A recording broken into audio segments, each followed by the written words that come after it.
Sama-sama kita kasih tepuk tangan yang luar biasa bagi Tuhan kita. Sama-sama tundukkan kepalamu, kita bersatu dalam doa. Bapa dalam surga, dalam nama Tuhan kami Yesus Kristus. Di minggu terakhir tahun 2020 ini kami makin sadar, kami makin memahami. Kami diciptakan bukan untuk perkara dunia. Kami diciptakan untuk melekat sama Tuhan. Kami diciptakan untuk nempel sama Tuhan. Kami diciptakan untuk menjadi penyembah-penyembah Tuhan. Yang menyembah dalam roh dan kebenaran. Terima kasih untuk hadirat-Mu yang begitu kuat di tengah-tengah kami. Kami mau siapkan hati kami diberkati firman Tuhan. Hamba-Mu yang Kau percayai, yang telah Kau tibakan di tengah-tengah umat-Mu. Urapi dia, kuasai roh tubuh jiwanya menjadi milik-Mu. Kuasai lidah bibir perkataannya, agar hikmat dari surga mengalir dengan derasnya. Setiap kata kalimatnya Tuhan, tidak ada perkataan yang sia-sia. Setiap kata kalimat yang keluar bukan hikmat manusia yang dinyatakan, tapi hikmat dari kerajaan surga. Kami mematakan, menghancurkan setiap gangguan, intimidasi, kuasa gelap. Bahkan jaringan yang kami pakai Tuhan sucikan, Tuhan kuduskan. Allah Roh Kudus, Allah yang manis, Allah yang lembut, Engkau disambut di tengah-tengah kami. Berbicaralah atas setiap kami. Dalam nama Tuhan kami Yesus Kristus, setiap kita yang siap diberkati firman Tuhan, sama-sama dengan bangga kita katakan amin. Kita kasih tepuk tangan yang luar biasa bagi Tuhan kita. Silakan duduk kembali saudara. Haleluya, puji Tuhan. Suatu kehormatan buat saya bisa kembali melayani saudara dalam ibadah minggu terakhir di tahun 2020. Terima kasih kepada Tuhan Yesus untuk kepercayaannya. Saya boleh melayani sampai hari ini. Terima kasih kepada Gembala Sidang Gereja Tiberias Indonesia, Bapak Pendeta Dr. Yesaya Pariaji, Ibu Pendeta Darniati Pariaji, untuk kesempatan melayani di gereja yang indah dan luar biasa itu. Terimalah salam dari mimbar ini mewakili gereja, mewakili jemaat, mewakili keluarga dan pribadi. Selamat Hari Natal bagi saudara dan saya pada siang hari ini. Damai di bumi, damai di surga. Terimalah salam dari mimbar ini. Shalom Tiberias. Bahasa bisa lebih besar dari suara saya. Shalom Tiberias. Apa kabar semuanya saudara? Tuhan Yesus itu baik, amin. Haleluya. Saya melihat tangan-tangan yang bersuka cita di Natal ini, bisa lambaikan tangan saudara. Kita kasih tepuk tangan dulu yang luar biasa. Terima kasih atas kesediaan saudara mau parkir di samping Mahaka Square atau samping dari gereja saudara, karena supaya di depan gereja parkirannya tidak mengganggu lalu lintas, agar gereja tetap boleh jadi berkat. Boleh kasih tepuk tangan untuk saudara yang parkir di samping. Yang gak parkir saudara, bertobatlah saudara ya. Haleluya. Sama-sama kita akan masuk dalam kebenaran firman Tuhan, masuk dalam serial final part atau bagian terakhir dalam serial khotbah Jesus Reason for the Season. Yesus adalah alasan kita merayakan Natal. Bagian yang ke-8 saya beri judul adalah Why is Jesus the reason for the season? Mengapa Yesus dijadikan sebagai alasan kita merayakan season atau musim Natal ini? Keluarkan catatan saudara, keluarkan pulpen saudara. Kita akan sama-sama belajar pada siang hari ini. Kita buka Injil Markus 10 ayatnya yang ke-45. Markus 10 ayatnya yang ke-45.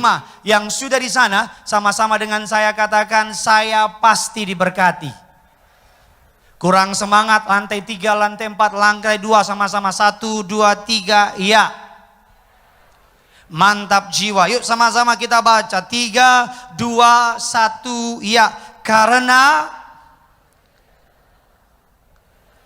melainkan untuk melayani dan untuk nyawanya menjadi tebusan bagi apa? Banyak orang. Ini adalah berita inti dari Natal. Anak manusia datang bukan untuk dilayani. Anak manusia datang bukan hanya untuk melayani, tetapi firman Tuhan berkata anak manusia datang untuk memberikan nyawanya bagi tebusan orang banyak. Kalau Yesus datang hanya untuk memulihkan ekonomi saudara, Yesus nggak perlu datang. Cukup Elisa yang datang. Karena Alkitab mencatat Elisa bertemu dengan seorang janda, anaknya hendak dijual jadi budak. Karena pengurapan Allah ada atas Elisa, janda itu menjadi berkelimpahan. Kalau Yesus datang hanya untuk membangkitkan orang mati, Yesus nggak perlu datang. Karena Elia banyak membangkitkan orang mati. Kalau Yesus datang hanya untuk mengubah air menjadi anggur, mengubah keadaan saudara, Yesus nggak perlu datang. Karena Musa lebih hebat lagi, mengubah air menjadi darah dalam 10 tulah ketika bangsa Israel di tanah Mesir.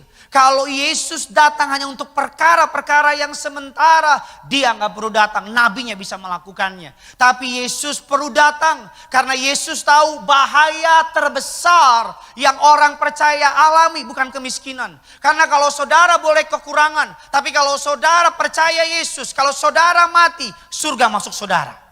Saudara boleh sakit, tapi saudara percaya Yesus. Kalau saudara dipanggil Tuhan, saya jamin saudara masuk surga. Tapi saudara boleh sehat, tapi nggak percaya Yesus. Saudara boleh kaya, berkelimpahan, tapi nggak percaya Yesus. Neraka menjadi bagian saudara. Kalau nggak percaya, matilah kau malam ini. Biar kau lihat benar apa nggak omongan saya. Kita akan masuk, ada sedikitnya 3 kebenaran firman Tuhan. Mengapa Yesus adalah alasan kita merayakan Natal. Tiberias Gading Nias yang di rumah, saudara siap diberkati?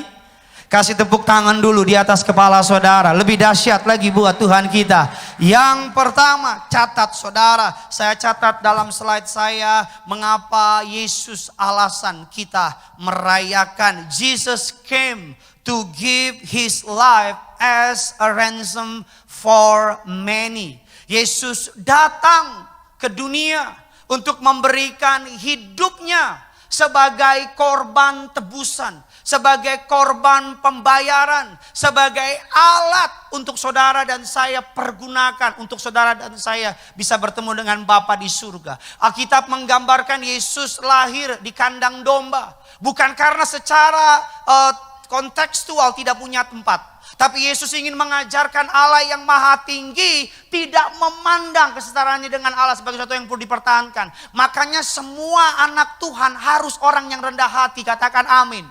Karena Tuhan kita juga rendah hati, dia tidak menganggap dirinya harus hotel baik dan sebagainya. Dia lahir di kandang domba. Alkitab katakan dia lahir di kandang domba sebagai bukti bahwa saudara dan saya dia lahir di tempat yang namanya makanan domba. Palungan, gambaran apa Pak Pendeta? Gambaran saudara dan saya digambarkan sebagai domba.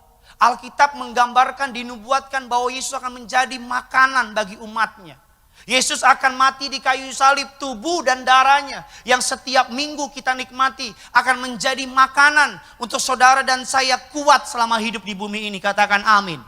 Dan yang kedua, Yesus lahir di palungan sebagai gambaran apa? Saya nggak pernah ketemu orang yang baru lahir, bayinya ditaruh di tempat yang kotor.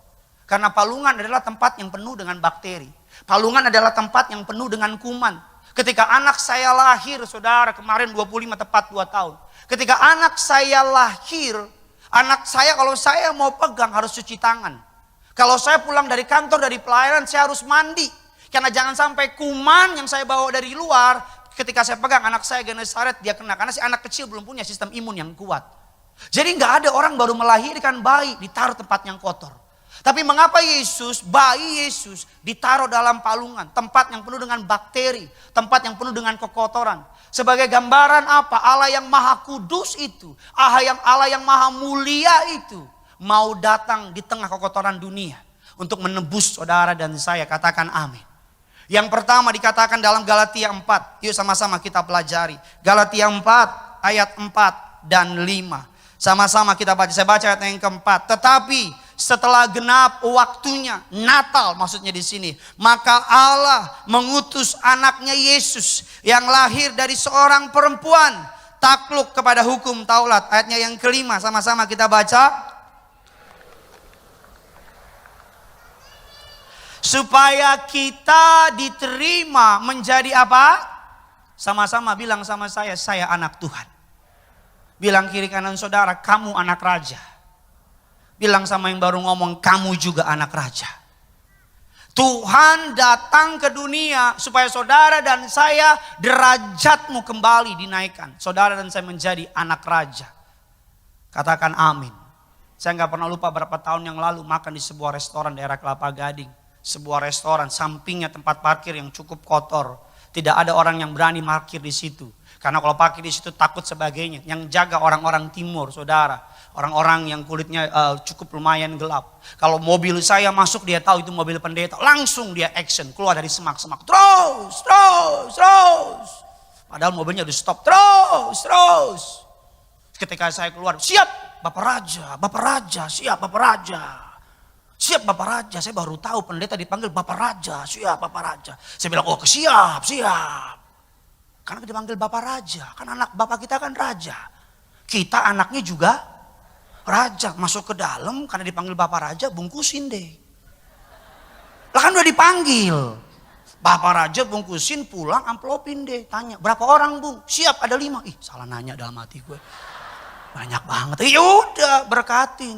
Udah berkatin. Siap Bapak Raja. Terima kasih. Kalau ada apa-apa di Indonesia Raya selain roh Tuhan, kami siap, kata gitu. Siap. Kita dipanggil Bapak Raja. Kita tuh dipanggil anak raja. Anak raja itu gak pernah ketakutan. Karena anak raja tahu bapaknya raja sanggup pelihara dia. Amin saudara. Anak raja sikapnya beda. Saya jangankan anak raja baru ketemu anak pejabat aja udah beda. Apalagi anak raja segala raja. Tapi Pak Pendeta saya jomblo, ya itu derita lo. Tapi engkau anak raja, katakan amin. Pak Pendeta saya kemari jalan kaki, enggak apa-apa. Bukan karena apa yang kau punya, tapi kepada siapa engkau menaruh kepercayaan. Amin. Kita anak raja. Alkitab katakan demikian dalam Matius 1 ayat 21. Yesus datang untuk memberikan tubuhnya, darahnya sebagai penebus bagi saudara dan saya. Sama-sama, ia akan melahirkan anak dan engkau akan menamakan dia. Karena dialah yang akan apa? Menyelamatkan umatnya dari apa? Dosa mereka. Allah tahu bahaya terbesar yang mengincar orang percaya bukan kemiskinan. Bahaya terbesar yang mengincar orang percaya bukan sakit penyakit. Tapi bahaya terbesar yang mengincar setiap kita anak-anak Tuhan adalah dosa. Allah tahu manusia nggak mampu menyelesaikan masalah dosa. Allah tahu sebaik apapun manusia gak bisa masuk ke surga tanpa darah Yesus. Allah tahu hanya darah Yesuslah alat bukti pembayaran sah di mata surga. Allah tahu hanya darah Yesus yang dapat memuaskan cawan murka Allah. Ketika saudara dan saya terima darah Yesus, terima tubuh darah Yesus, saudara dan saya telah menyatukan dirimu dengan tubuh dan darah Yesus. Engkau dan aku menjadi orang-orang dosamu diampuni oleh pengorbanan Tuhan di kayu salib.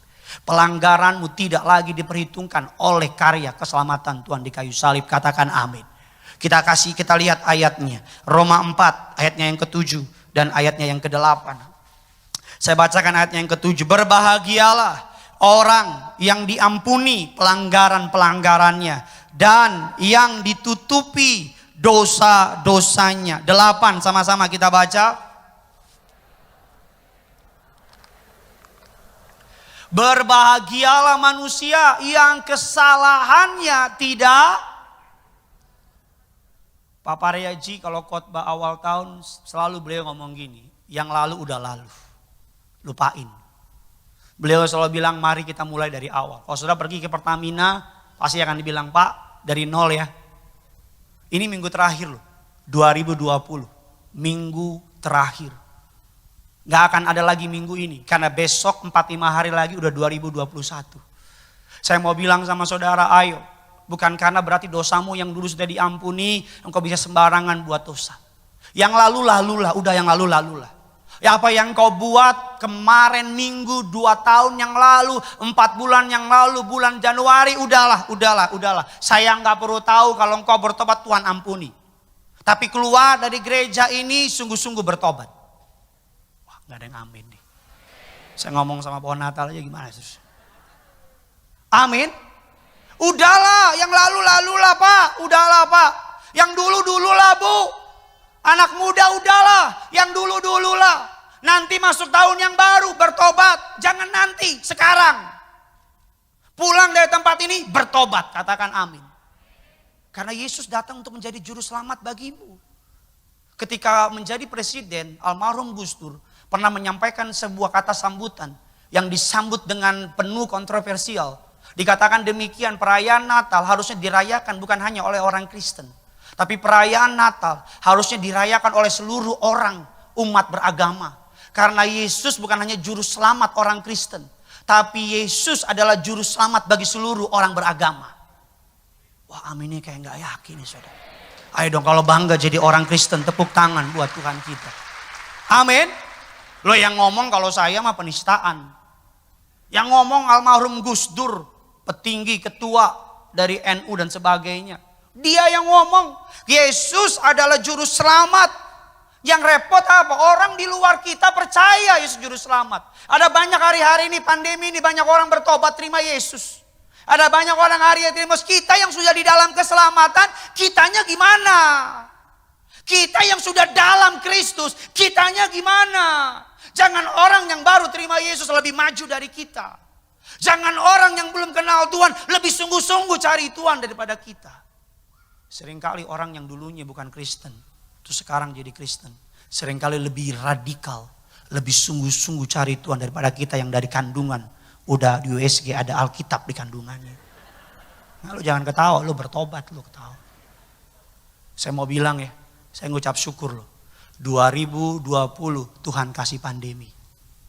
Karena gini, kalau Tuhan gak kasih pandemi, akan banyak orang gak selamat. Tuhan izinkan masa sukar datang sama kita. Tuhan izinin masa sulit datang sama kita. Tuhan kasih virus yang mengerikan. Tuhan izinkan kegoncangan ekonomi. Tuhan ajar kita lockdown. Tuhan ajar kita nggak tahu tentang hari depan. Karena apa? Supaya ketika kita tergoncang kita ingat lagi. Satu-satunya yang tidak tergoncangkan dekat sama Tuhan. Supaya kita ingat lagi kita butuh Tuhan. Saya mau bilang gini. Ini pemahaman saya pribadi ya. Tapi saya yakin pasti bener lah. Ya kalau nggak percaya ya udah bener lah pokoknya. Tuhan izinin pandemi lama supaya banyak yang bertobat. Saya ulang sekali lagi ya. Tuhan izinin pandemi lama supaya banyak yang bertobat. Anak-anak muda yang pikir gua masih muda nih, masih lama nih. Datang pandemi. Hampir salah ngomong. Datang pandemi. Anak muda mulai mikir, iya ya, gue juga bisa mati. Dulu yang males-malesan ke gereja, gereja lockdown. Mulai gak gereja.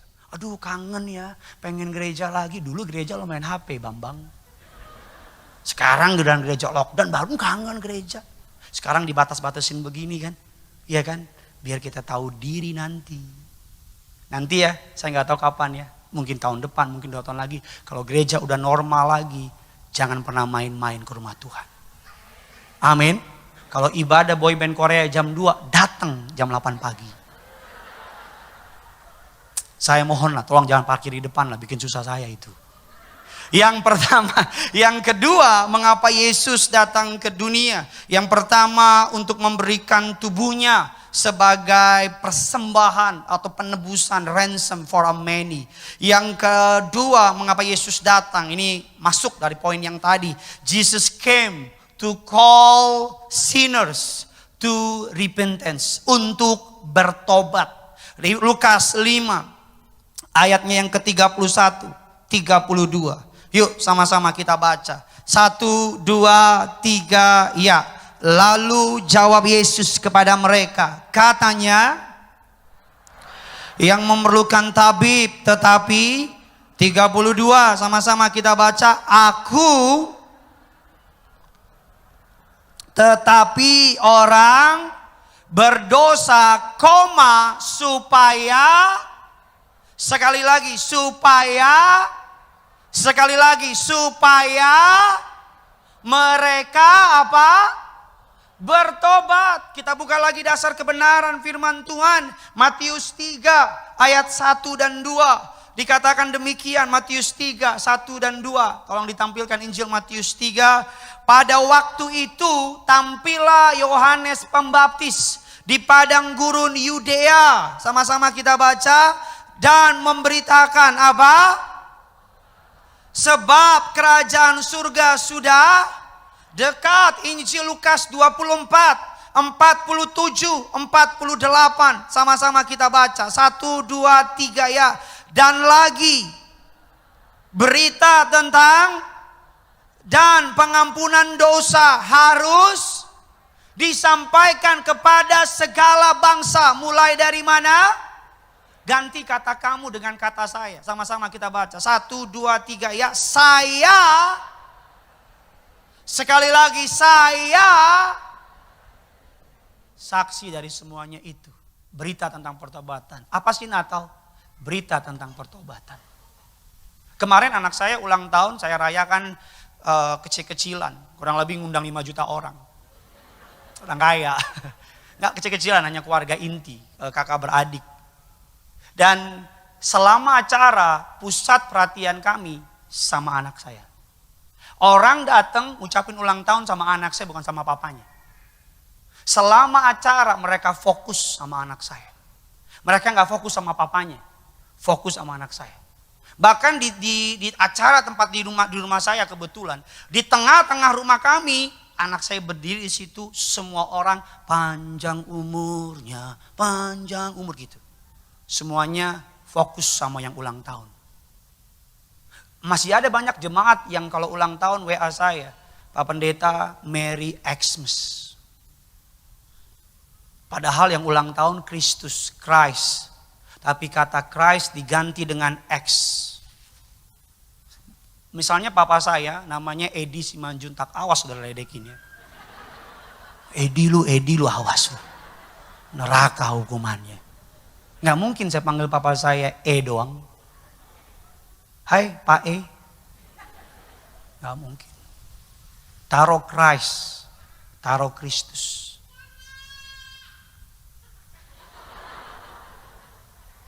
Apa anakku? Iya, taruh Christ di situ. Saya teringat setiap kali 4 Juli Amerika mengeluarkan sebuah undang-undang. Mereka boleh membebaskan orang berdasarkan pilihan presiden. Disebut dengan yang namanya grasi atau amnesti. Pada masa itu Presiden Abraham Lincoln, dia datang ke sebuah penjara, dia memilih narapidana untuk dibebaskan. Dia masuk ke penjara pertama, penjara kedua, penjara ketiga dan seterusnya. Di penjara pertama Abraham Lincoln ketemu dengan narapidana. Narapidana berkata, Mr. President, saya orang baik, tolong bebaskan saya. Penjara yang kedua bilang lagi, Mr. Presiden, yang salah teman-teman saya dijebak, saya orang baik, tolong bebaskan saya. Di penjara yang ketiga bilang lagi, Mr. Presiden, saya difitnah, yang salah bukan saya salah tangkap, saya orang baik, tolong bebaskan saya. Semua sel bilang saya orang baik, saya gak bersalah, tolong bebaskan saya. Sampai di sel terakhir ada seorang laki-laki duduk di sudut penjaranya. Abraham Lincoln mendekat dan bapak-bapak itu mendiam, laki-laki itu diam. Dan Abraham Lincoln berkata, apakah Anda tahu saya siapa? Jawab narapidanya, saya tahu. Anda adalah Presiden Amerika Serikat.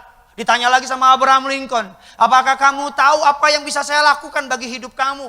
Saya tahu, sebagai Presiden Amerika Serikat engkau dapat membebaskan aku. Lalu ditanya, mengapa kamu berdiam diri?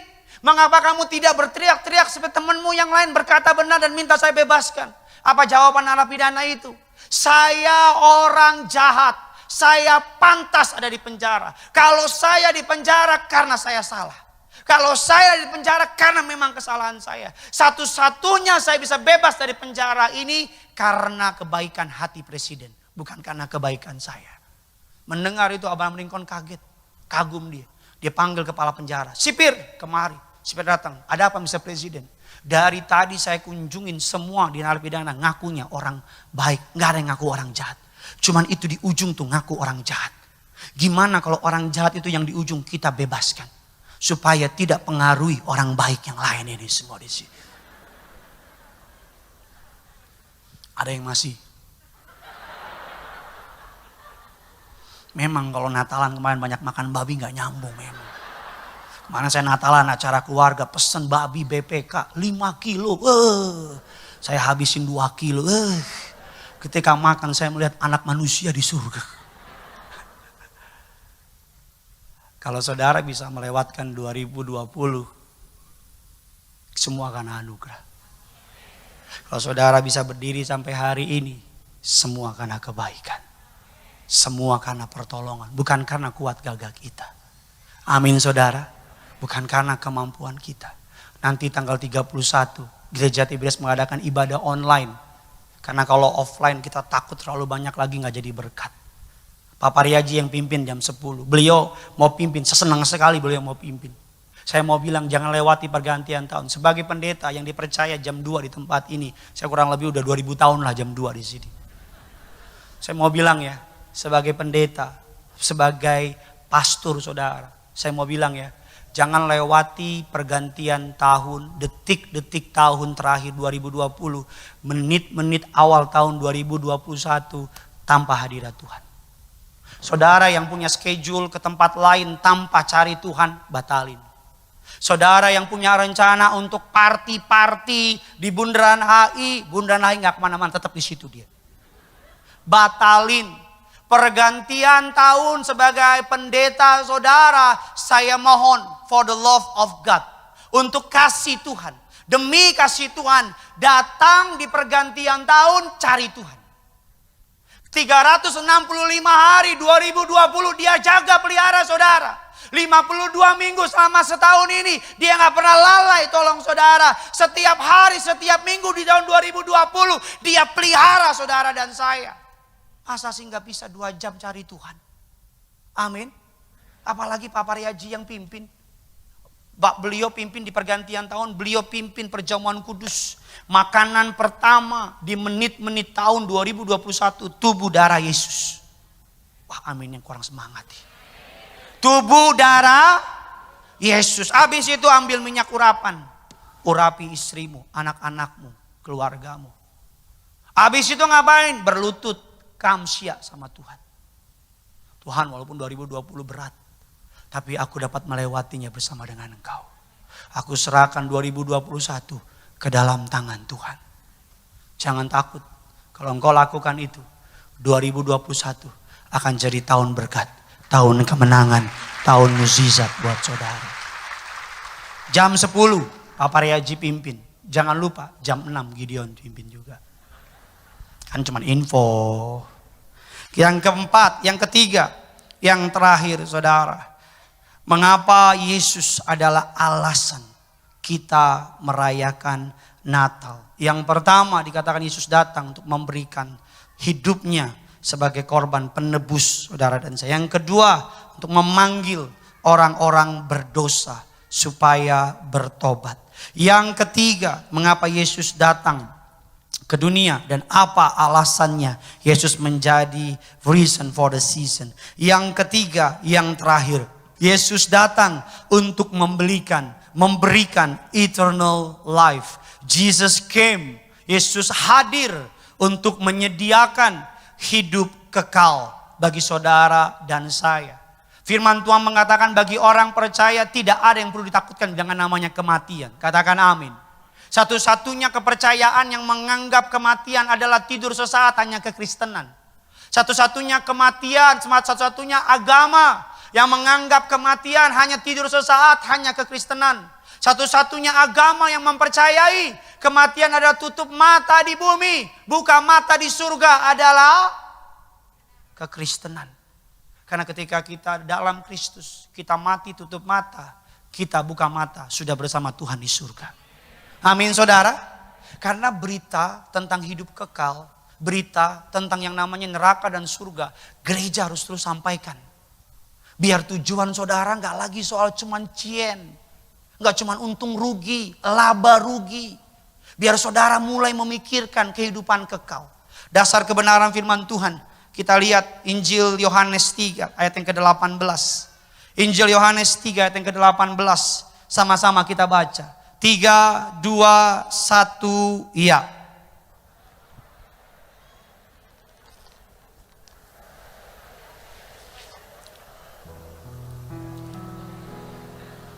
Saudara perhatikan kronologis perkataan ayat ini. Barang siapa percaya kepadanya, ia tidak akan dihukum. Barang siapa tidak percaya, ia bukan lagi akan, telah berada di bawah hukuman. Injil Matius 25 ayat 48. Dan mereka ini masuk ke tempat siksaan yang kekal. Tetapi orang benar ke dalam. Berapa banyak orang benar di tempat ini? Bisa angkat tangan saudara. Di atas, di bawah. Kalau engkau jaga hidupmu, sungguh-sungguh cari Tuhan, engkau dan aku akan masuk ke dalam kerajaan kekal sampai selama-lamanya. Saya kalau doain orang yang usianya udah senior, ini bukan sekali, dua kali, tapi berkali-kali. Panjang umur. Pasti tangan saya diginin, Pak Pendeta, gak usah panjang umur. Loh kenapa? Masa jauh-jauh deh. Namboru saya, adik papa saya, umurnya 81 tahun. Papa saya 83. Kalau saya tumpang tangan, bau panjang umur. Jangan bontot. Gak usah doain bau panjang umur. Loh kenapa bau? Bau sudah puas hidup. Bau cuman minta agar bau dipanggil Tuhan dalam keadaan ikut takut akan Tuhan. Saya dengarnya kaget. Bahkan dia tanya, Bontot boleh gak doa sama Tuhan? Doa apa bau? Supaya bau dipanggil Tuhan. Saya bingung gimana jawabnya, saya bilang ya. Maksud saya gini loh. Apa yang kita hidupi hari ini cuman try out di bumi. Temporary. Sementara. Spirit dari pelayanan Pak Pariaji apa sih? Bertobat, cari surga. Spirit dari pelayanan Tiberias apa sih? Dari dulu sampai sekarang 32 tahun kurang lebih. Bertobat, cari kerajaan surga. Mungkin ini pengajaran yang kurang populer bagi anak muda. Mungkin ini pengajaran bagi saudara yang masih terikat sama dunia, kurang menarik. Mungkin ini pengajaran bagi saudara yang masih punya target di dunia, kurang menarik. Tapi apapun yang saudara punya di dunia sementara. Karena apapun yang kita hidupi di surga nanti, neraka atau surga, kekal adanya. Oleh karena itu mari tutup tahun ini dalam pertobatan. Tutup tahun ini dalam takut akan Tuhan. Tutup tahun ini dengan terima tubuh darah, terima pengurapan. Masuk 2021 dengan hati yang baru. Katakan amin. Pak Pendeta, saya dengar varian COVID yang baru mulai masuk. It doesn't matter. Pak Pendeta, saya dengar ekonomi akan kolaps 2021. Gak penting. Pak Pendeta, begini-begini, gak penting. Karena selama engkau berjalan bersama dengan Tuhan, apapun yang terjadi, pemeliharaan Allah lebih dari cukup untuk tolong, bela, berkati, pelihara saudara. Tutup Alkitab kita kasih tepuk tangan sekali lagi buat Tuhan kita.